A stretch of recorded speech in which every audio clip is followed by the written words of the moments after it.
Appu sir. ಚಿತ್ತಾರಕ್ಕೆ ಅವರು ಬಹಳ ಬೆಂಬಲವಾಗಿ ನಿಂತಿದ್ರು. ಸೊ ಅವ್ರನ್ನ ಮಿಸ್ ಮಾಡ್ಕೊಂಡಿದೀವಿ. ಅವರ ಹಾಕಿಕೊಟ್ಟ ದಾರಿಗಳು ಇರ್ಬೋದು, ಆದರ್ಶಗಳಿರ್ಬೋದು, ಪ್ರತಿ ದಿನ ಮಾತಾಡ್ತಾರೆ ಸಮಾಜದಲ್ಲಿ.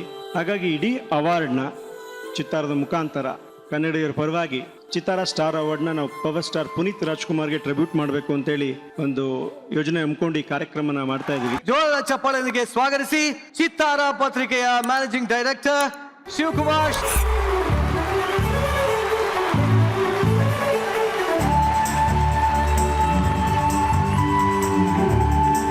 ಚಿತ್ತಾರದ 13ನೇ ವರ್ಷದ ಸೆಲೆಬ್ರೇಷನ್ ಅಲ್ಲಿ ನಾವಿಲ್ಲೆಲ್ಲ ಸೇರಿದೀವಿ. ಸೊ 13 ವರ್ಷದಿಂದ ಅನೇಕ ಒಂದು ಪ್ಯಾಷನೇಟ್ ಟೀಮ್ ನ ಕಟ್ಕೊಂಡು ಪ್ರತಿ ವರ್ಷ ಒಂದು ವಿಶೇಷವಾಗಿ ಕಲಾವಿದರನ್ನ ಗುರುತಿಸುವಂತ ಕೆಲಸನ 13 ವರ್ಷಗಳಿಂದ ನಾವು ಮಾಡ್ತಾ ಬರ್ತಾ ಇದೀವಿ. ಒಂದು ಪ್ರಶಸ್ತಿ ತಗೊಂಡಾಗ ಒಂದು ಜವಾಬ್ದಾರಿ ಜೊತೆಗೆ ಒಂದು ಪ್ರೋತ್ಸಾಹನೂ ಸಿಗುತ್ತೆ. ಸೊ ಆ ನಿಟ್ಟಿನಲ್ಲಿ ಚಿತ್ತಾರ ಒಂದು ಕಲಾವಿದರನ್ನ ಗುರುತಿಸುವಂತ ಕೆಲಸ ಮಾಡಬೇಕು, ಅದ್ರ ಮುಖಾಂತರ ಅವ್ರನ್ನ ಬೆನ್ನು ತಟ್ಟಬೇಕು ಅಂತ ಒಂದು ಕಾರ್ಯಕ್ರಮನ ಹಮ್ಮಿಕೊಂಡು ಈ ಸ್ಟಾರ್ ಅವಾರ್ಡ್ ಕಾರ್ಯಕ್ರಮ ನಾವು ಸ್ಟಾರ್ಟ್ ಮಾಡಿದ್ವಿ. ನಿಮ್ಗೆಲ್ರಿಗೂ ಗೊತ್ತಿರೋಂಗೆ ಇಲ್ಲಿರೋ ಪ್ರತಿಯೊಬ್ಬರು ಫೇವರೇಟು, ಕರ್ನಾಟಕದ ಫೇವರೇಟು ಅಪ್ಪು ಸರ್. ಚಿತ್ತಾರಕ್ಕೆ ಅವರು ಬಹಳ ಬೆಂಬಲವಾಗಿ ನಿಂತಿದ್ರು.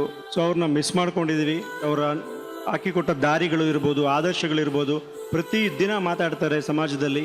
ಹಾಗಾಗಿ ಇಡೀ ಅವಾರ್ಡ್ನ ಚಿತ್ತಾರದ ಮುಖಾಂತರ ಕನ್ನಡಿಗರ ಪರವಾಗಿ ಚಿತ್ತಾರ ಸ್ಟಾರ್ ಅವಾರ್ಡ್ನ ನಾವು ಪವರ್ ಸ್ಟಾರ್ ಪುನೀತ್ ರಾಜ್ಕುಮಾರ್ಗೆ ಟ್ರಿಬ್ಯೂಟ್ ಮಾಡಬೇಕು ಅಂತೇಳಿ ಒಂದು ಯೋಜನೆ ಹಮ್ಮಿಕೊಂಡು ಈ ಕಾರ್ಯಕ್ರಮನ ಮಾಡ್ತಾ ಇದೀವಿ.